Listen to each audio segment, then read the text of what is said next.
바단 아람 라반의 집에서 야곱은 14년간 라반을 섬기며 일을 했고 가정을 이루고 자녀들을 낳았습니다. 오랫동안 자식이 없던 라헬을 하나님이 생각해 주시고 그의 태를 열어서 요셉을 얻게 되었습니다. 이때 야곱은 고향으로 돌아가기를 계획하게 됩니다. 창세기 29장 25절과 26절을 보면 라반에게 내 고향 나의 땅으로 돌아가게 하라 라고 말하고 있습니다. 또 외삼촌 라반을 위해 일했던 대가로 얻은 아내와 또 그들을 통해 낳은 자녀들을 내가 데려갈 수 있도록 하라고 라반에게 말을 합니다. 이 부분에서 야곱이 돌아갈 곳을 고향이라고만 말하지 않고 나의 땅이다라고도 말하는 것은 이곳 바단 아람에 있는 라반의 집에서는 야곱의 소유나 상속받을 그런 분깃이 전혀 없다라는 것, 오직 하나님이 야곱에게 주신다고 약속하신 그 땅이 야곱의 소유가 될 것이고 그가 상속받을 땅이다라는 것을 나타내는 표현입니다. 또 이것은 아브라함이 구매했던 헤브론의 막벨라 굴과 또 후에 야곱이 가나안 땅으로 돌아가게 되었을 때 세겜에 도착하고 거기서 땅을 구매하게 되는데 그가 구매했던 그 세겜 땅과 더불어서 출애굽한 이스라엘 자손들이 가나안 땅에 대한 소유권을 주장할 수 있는 그런 근거가 됩니다. 이렇게 돌아가게 되면 상속받을 땅이 있기는 했지만 그 땅은 이제 돌아가서 다시금 차지해야 되는 땅입니다. 형 에서와의 관계도 회복을 해야 되고 또 바단 아람에서 있는 동안 일한 것은 모두 아내를 얻기 위하여서 일했던 대가였기 때문에 야곱은 지금 나름대로 대가족을 이루고는 있지만 그의 소유라고 할 수 있는 것들은 아무것도 없습니다. 그래서 야곱은 26절에서 라반에게 내가 외삼촌에게 한 일을 언급하게 됩니다. 창세기 31장 38절부터 40절을 보게 되면 야곱이 라반과 대화하면서 자신이 라반을 이렇게 섬겼습니다 라고 말하는데요. 야곱은 외삼촌의 암양이나 암염소가 낙태하지 않도록 돌보았고 순양들을 먹지 않았고 또 짐승에게 물려 찢긴 것이나 도둑을 맞은 것이 있으면 스스로 그것을 보충했고 또 낮에 더위와 밤에 추위를 무릅쓰고 눈 붙일 겨를도 없이 내가 외삼촌을 섬겨서 일했습니다 라고 말합니다. 이렇게 야곱은 자신이 했던 수고를 라반에게 상기시키면서 라반이 이제 야곱에게 은혜를 베풀어 주어라. 그래서 나에게 합당한 보수를 주고 또 내 아내들이 받았어야 될 합당한 지참금을 그들에게 주어서 내가 내 처자들과 함께 평안하게 고향으로 돌아갈 수 있도록 나에게 허락해달라. 나에게 은혜를 베풀어 달라라고 요청하게 됩니다. 하지만 라반은 야곱의 요청을 거절합니다. 29장 27절을 보면 내가 나를 사랑스럽게 여기거든 그대로 있으라라고 말하면서 야곱의 마음을 얻기 위해 아첨하는 것처럼 보이고 또 그 야곱이 함께 있는 것이 나에게 유익하니 너는 제발 나와 함께 있어 달라라고 말하는 것처럼 보입니다. 하지만 야곱을 사랑해서나 그의 딸과 그 손주들을 사랑해서 나와 함께 머무르자, 나와 함께 있자라고 말하는 것이 아니라 더 많은 재물을 얻기 위함이 그의 말에서 또 드러나게 됩니다. 라반은 여호와 하나님께서 야곱으로 말미암아 나에게 복을 주신 것을 내가 깨달았다라고 말하면서 야곱 너가 나와 함께 있는 것이 지금 나에게 너무나 큰 유익이 되니 너는 나를 떠나지 말고 제발 이곳에 머물러라라고 말하는 것입니다. 즉 야곱이 떠나지 않고 그대로 있는 것이 나에게 더 유익이 되니 나는 너가 떠나는 것을 허락할 수 없다. 내가 데리고 가겠다고 말하는 처자를 볼모로 잡는다 할지라도 내가 너의 떠남을 허락하지 않겠다라는 그의 단호한 결심이 은은하게 드러나 있습니다. 그리고 야곱에게 품삯을 이제 정하자라고 하는데요. 그동안은 아내 레아와 라헬을 얻기 위해서 무보수로 14년간 일했다면 이제는 보수를 주겠다라고 말하는 것입니다. 야곱은 외삼촌인 라반에게 이제 나에게 은혜를 베풀어 주십시오. 지참금이나 이런 것들을 줘서 내가 평안히 돌아갈 수 있게 해 주십시오 라고 말했지만 라반은 그 요청을 거절하고 이제는 너가 스스로 너의 가정을 위해 너의 가정을 세우기 위해 너의 집을 세우기 위해 스스로 일을 해라 라고 말하는 것입니다. 야곱이 라반의 집에 처음 왔을 때도 처음 한 달은 그냥 지냈지만 이후로는 품삯을 정하자라고 하면서 일을 시키려고 했었습니다. 그랬던 라반은 지금까지 일한 것은 야곱이 레아와 라헬을 아내로 얻으려는 목적이었으니 목적이었고 자기는 두 딸을 아내로 주었으니 합당한 대가를 치루었다라고 말하면서 레아와 라헬 이상의 것을 얻기를 원한다면 이제는 새로 일을 해라. 그 능력을 입증하고 너 스스로를 증명해내라 라고 말하는 것입니다. 그래서 새로운 품삯을 정하자라고 말하고 이제 야곱을 올가매면서 그가 라반을 위해 더 일을 하는 환경을 만들어 갑니다. 그래서 라반의 요청에 드디어 야곱이 품삯을 정하게 됩니다. 30장 32절을 보면 야곱은 라반의 양떼 중에서 아롱진 것과 점이 있는 것과 검은 것을 골라내고 또 염소 중에 점이 있는 것과 아롱진 것을 가려내어서 자기 품삯으로 삼겠다라고 말합니다. 양들은 대부분 하얗고 또 염소들은 대부분 검거나 어두운 갈색이라고 합니다. 단색의 털을 가진 가축이 훨씬 더 많고 색이 다양한 것들, 무늬가 있는 것들은 적습니다. 태어나는 새끼들의 비율도 마찬가지입니다. 여러 색깔을 가지고 무늬가 있는 가축들을 자신의 품삯으로 정하겠다라는 야곱의 말은 매우 이상한 제안이기는 하지만 라반에게는 거절할 수 없는 솔깃한 제안이기도 합니다. 그래서 라반은 단번에 이 제안을 수락하고 그것을 품삯으로 정하자고 정합니다. 그리고 한 번 더 여기에서 머리를 써서 자신의 가축대에서 이런 무늬 있는 것이나 점 있는 것들, 즉 다색의 무리를 제거하여서 자기 아들들이 그 양과 염소를 돌보게 하고 단색의 가축대들은 여전히 그 능력이 입증된 라반의 재산을 많이 불리는 것으로 그 능력이 입증된 야곱에게 그 양들을, 그 염소들을 돌보게 합니다. 즉 자기 소유가 될 그런 짐승들을 위해, 가축들을 위해서 일하는 것이 아니라 여전히 라반의 것을 위해서만 일을 하게 만들고 있습니다. 그런데 라반과 이상한 계약을 맺은 야곱이 또 이상한 행동을 했습니다. 라반의 양떼를 치면서 야곱은 버드나무와 살구나무와 신풍나무의 푸른 가지를 가져다가 그것들의 껍질을 벗겨서 흰 무늬를 냈습니다. 그리고 껍질을 벗긴 이 가지들을 양떼가 물을 먹는 개천의 물 구유에 세워두어서 양떼가 물을 먹으러 와서 새끼를 베게 될 때 이 얼룩얼룩한 나뭇가지를 보고 얼룩 있는 것과 점 있는 것과 아울린 것을 수티하게 만들었습니다. 또 야곱은 양떼를 구분해서 튼튼한 양이 새끼를 벨 때에는 이 나뭇가지를 세워두고 또 약한 양이 새끼를 벨 때는 가지를 치어서 튼튼한 양은 야곱의 것이 되게 하고 약한 것은 라반의 것이 되게 하였다라고 말합니다. 그리고 이렇게 라반과 세운 새로운 계약과 그에 따른 일들을 통하여서 야곱은 자기의 집을 세워나가게 되었습니다. 그리고 매우 번창하여서 양떼와 노비와 낙타와 나귀가 많아졌습니다. 조부 아브라함이 애굽에서 많은 재물을 얻었던 것처럼, 그리고 아버지 이삭이 그랄에서 많은 재물을 얻었던 것처럼 이제 야곱도 바단 아람에서 외삼촌의 집에서 많은 재물을 얻게 됩니다. 그리고 이것이 라반의 아들들에게 불만거리가 되었습니다. 그들은 야곱이 라반의 소유를 다 빼앗았다라고 말했고 이 말이 야곱에게도 들렸습니다. 그리고 야곱 때문에 하나님이 나에게 복을 주셨다라고 말하면서 야곱과 함께 있고 그가 자신을 떠나기를 허락하지 않았던 라반이 이제는 야곱을 향한 그 안색이 변하게 되었습니다. 결정적으로 하나님께서 야곱에게 이제 돌아가라라고 말씀하시게 되자 야곱은 라반을 떠날 결심을 굳히게 됩니다. 먼저 야곱은 라헬과 레아를 자기가 일하는 들로 불러내어서 조용히 아주 비밀스럽게 대화를 나누게 됩니다. 라반이 이 계획을 알면 안 되기 때문입니다. 야곱은 라반의 안색이 변하여서 전과 같지 않지만 그래도 내 아버지 하나님은 나와 함께 하신다, 나를 지키시고 돌보신다라는 말로 시작을 합니다.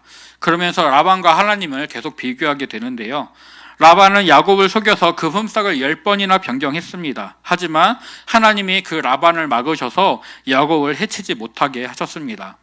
이 해치지 못했다라는 말은 물리적인 해를 입힌다라기보다는 라반이 계속 야곱의 품삯을 변경하면서 야곱에게 해를 끼치려고 하였지만 하나님은 이런 것들, 라반의 이런 행동들이 야곱에게 손해가 되지 않도록 그를 막으셨다.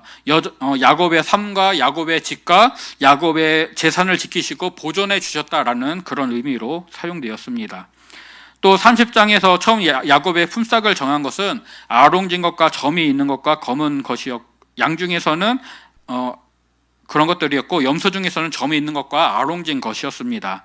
그런데 30장 40절에서 야곱이 새끼를 베는 양들에게 나뭇가지를 사용할 때 양 중에서 얼룩무늬 있는 것과 검은비 있는 것만을 골라내었다라고 말하는 것을 보면 이미 라반이 품삯을 한번 변경했던 것으로 보입니다. 아마도 야곱이 말한 모양의 양들이 많아지게 돼야 라반이 야곱과 처음 맺었던 그런 계약을 어기고 가축 중에 점이 있는 것, 얼룩무늬 있는 것처럼 한 가지 조건만 만족하는 그런 것들로 계속해서 품삯을 변경했던 것 같습니다. 하지만 라반이 품삯을 변경할 때마다 양들은 그런 양들만을 새끼로 낳았습니다. 야곱은 이것이 자신이 나뭇가지를 만들고 그것을 사용해서 양들이 그렇게 되었다, 자신의 노력에 의해서 이런 결과가 만들어졌다라고 말하는 것이 아니라 하나님이 나에게 은혜를 베푸셨다라는 것을 인정하면서 9절에서 하나님이 이같이 그대들의 아버지의 가축을 빼앗아 내게 주셨다라고 말하고 있습니다. 그리고 앞서 야곱이 양들에게 이상한 행동을 했던 그 이유가 나옵니다. 10절부터 12절까지를 보게 되면 야곱은 꿈에 하나님의 사자를 보았고 그가 양떼가 새끼들을 뵐 때 양떼를 탄 순양이 모두 얼룩무늬 있는 것, 점이 있는 것, 또 아롱진 것임을 보게 해주셨습니다. 야곱은 하나님이 이 일을 이루셨다라고 말하면서 하나님이 라반의 가축을 빼앗아 야곱에게 주셨다라는 자신의 말을 뒷받침합니다. 또 하나님은 자신을 베델의 하나님이시다라고 말씀하시면서 야곱이 하나님께 기둥을 세우고 기름을 부으며 서원했던 그 베델에 있는 고향 출생지로 돌아가라고 하신 돌아가라고 말씀하셨다라고 말하고 있습니다. 즉 라반의 안색이 변한 것, 그가 야곱을 계속해서 속이면서 품삯을 속이면서 야곱에게 해를 끼치려고 했던 것, 하지만 하나님이 야곱과 함께 하시고 그를 지키시며 돌보셨던 것을 말하면서 이렇게 라반과 하나님의 행동을 비교하면서 라반에게 더 이상 있을 수는 없다, 그러니 하나님의 명령을 따라 바단 아람을 떠나 가나안으로 돌아가야 된다라는 그 당위성을 아내들에게 말하게 됩니다. 그리고 야곱의 말을 들은 라헬과 레아가 우리는 아버지의 집에서 아무 분깃이나 유산을 받을 수 없다라는 것을 인정하고 당신과 함께 떠나겠다라고 합니다. 라반이 자신들을 팔아버렸다, 그 돈을 다 먹어버렸다, 아버지가 우리를 딸로 대하지 않는다라며 그런 서운한 마음들로 표현하고 이제 남편을 따라서 이동하겠다라고 말을 합니다. 이렇게 아내들의 지지를 받은 야곱이 자식들과 아내들을 데리고 그가 모든 가축과 소유물을 이끌고 가나안 땅으로 돌아가려고 했습니다. 특별히 라반이 양털을 깎으러 가서 집을 비운 사이에 그 거취를 라반에게 말하지 않고 가만히 길을 떠났다라고 오늘 본문 말씀에서 우리가 확인할 수가 있습니다. 야곱이 라반과 이상한 계약을 맺고 또 그가 이상한 행동들을 했습니다. 양과 염소의 단색 주종이 아닌 얼룩지고 무늬 있고 아롱진 것들을 품삯으로 하겠다라는 야곱의 제안은 라반에게만 득이 되는 것처럼 보입니다. 어떤 성경학자들은 야곱의 이 제안을 본문 10절부터 12절까지의 야곱이 본 환상과 또 하나님의 말씀과 연결하여서 야곱이 하나님의 자비에, 하나님의 은혜에 전적으로 자신의 삶을 내맡기는 믿음의 행위이다라고 해석하기도 합니다. 야곱의 이 꿈이 라반과 새로운 계약을 맺기 이전에 주어진 것이라면 야곱은 분명 하나님의 역사심에 대한 분명한 기대와 확신을 가지고 믿음을 가지고 그렇게 행동을 합니다. 그런데 양들이 새끼를 뵐 때 야곱이 했던 행동들을 보게 되면 이렇게 해석하는 것이 좀 어렵습니다. 야곱은 양들의 눈에 얼룩진 나뭇가지를 보여줘서 그들이 얼룩지고 아롱진 새끼들을 낳게 하려고 합니다. 또 튼튼한 양들이 새끼를 뵐 때에만 이 나뭇가지를 사용합니다. 야곱의 꿈이 계약 이전에 있었고 또 하나님이 야곱의 마음에 두신 계획을 이루실 것이다 라는 것을 야곱이 분명히 믿었다면 야곱의 보여주는 행동은 그가 하는 행동이 되게 인간적인 노력이다라는 것을 보여주면서 즉 하나님에 대한 믿음, 하나님의 약속을 믿는 믿음은 거칠에 불과하다라는 것을 우리에게 암시해 줍니다.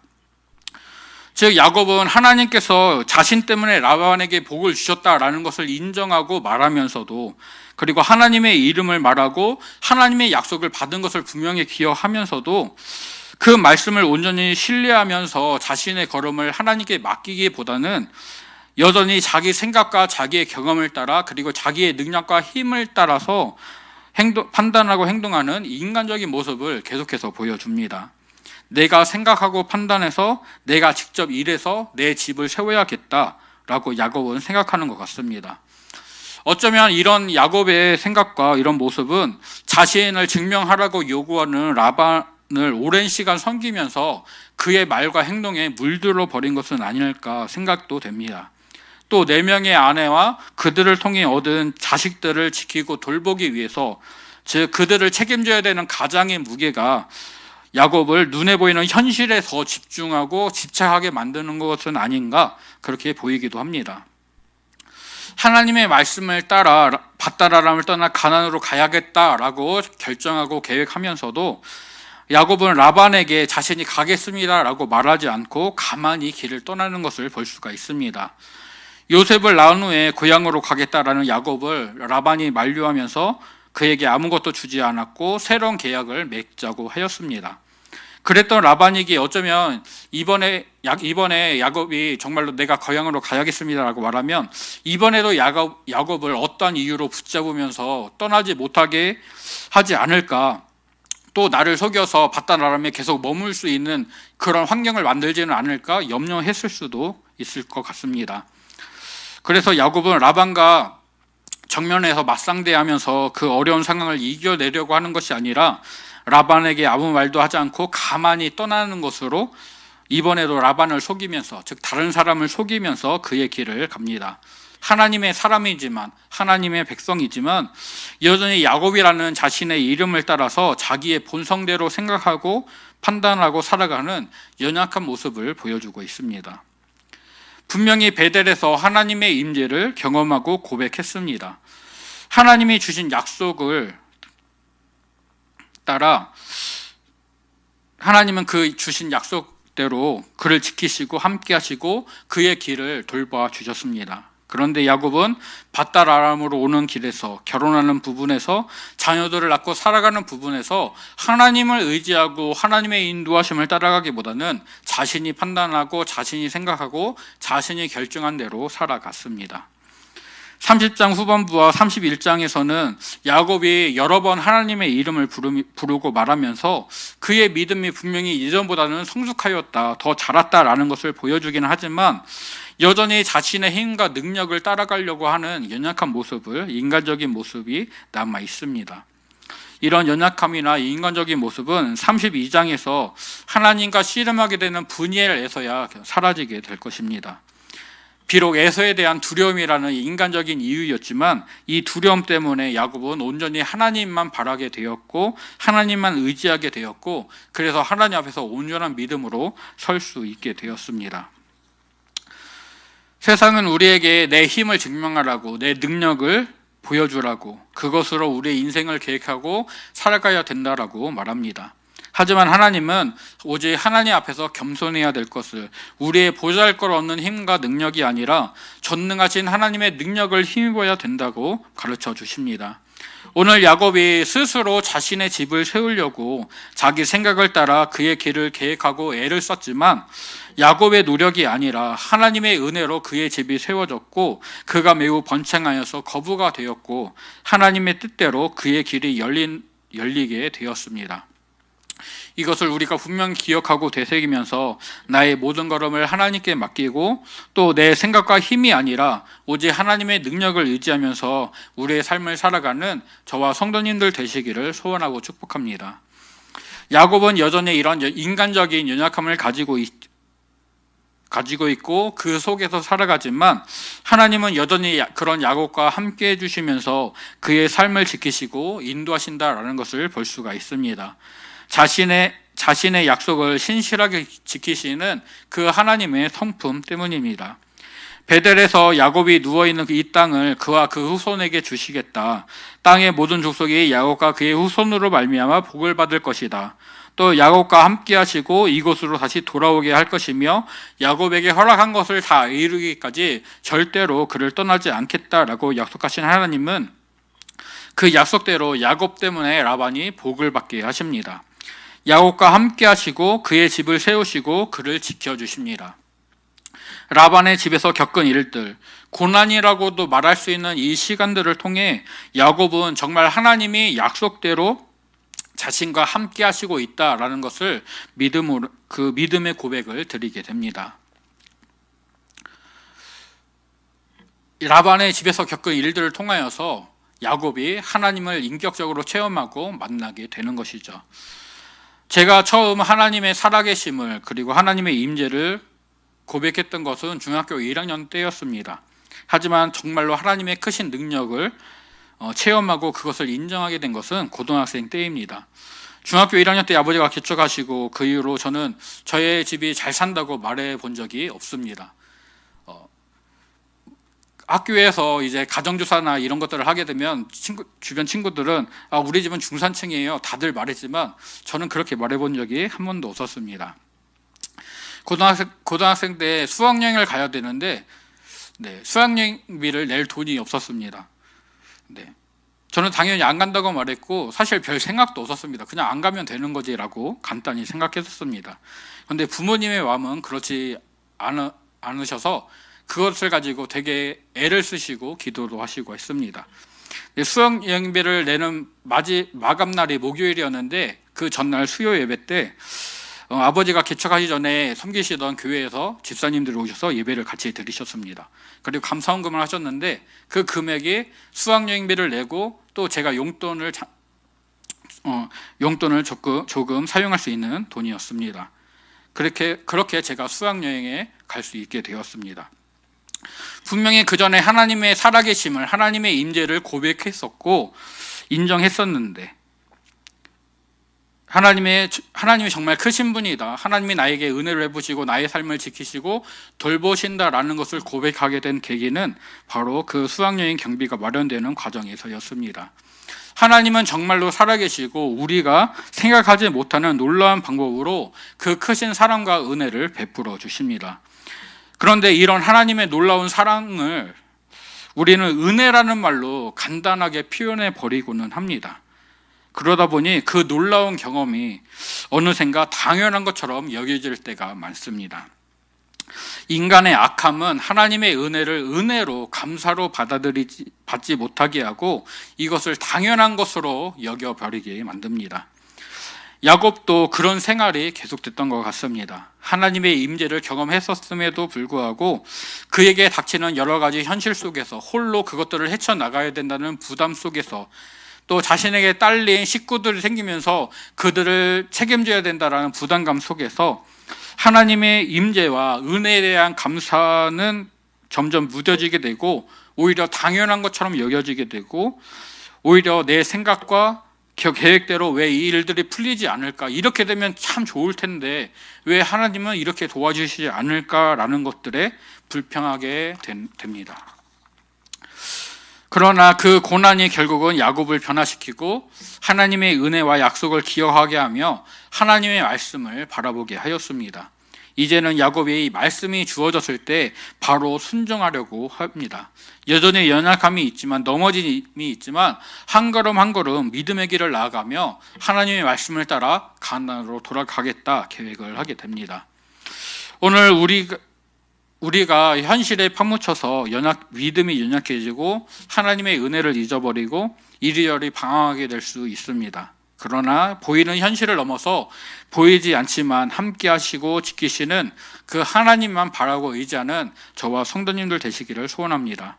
내 힘으로 내 삶을 계획하고 이루려고 애쓰는 그런 것이 아니라 오직 약속하신 것을 반드시 이루시는 그 하나님의 신실하심을 바라보면서 오늘 사랑과 긍휼과 은혜를 베푸시는 하나님의 그 성품을 생각하면서 오직 말씀만을 신뢰하고 따라가는 우리가 되기를 축복합니다. 삶의 영역에서 나의 지혜와 나의 노력과 나의 애씀이 분명히 필요합니다. 하지만 성취는 나에게 있지 않습니다. 오직 그 일을 이루시는 것은 일을 행하시고 그것을 만들며 성취하시는 하나님께 있다. 그 이름을 여호와라 하시는 우리의 창조주 하나님, 전능하시고 신실하신 그 하나님께 있다라는 것을 분명히 기억하고 그 하나님만 의지하는 저와 성도님들이 되시기를 소원합니다. 야곱이 그 하나님을 만나게 되었고 그 하나님을 다시금 바라보게 되었고 그래서 하나님의 말씀을 따라 그의 길을 나아가게 되었습니다. 저와 성도님들도 야곱처럼 다시금 하나님을 바라보면서 하나님을 의지하면서 우리의 믿음의 길을 걸어갈 수 있게 되기를 소원하고 축복합니다.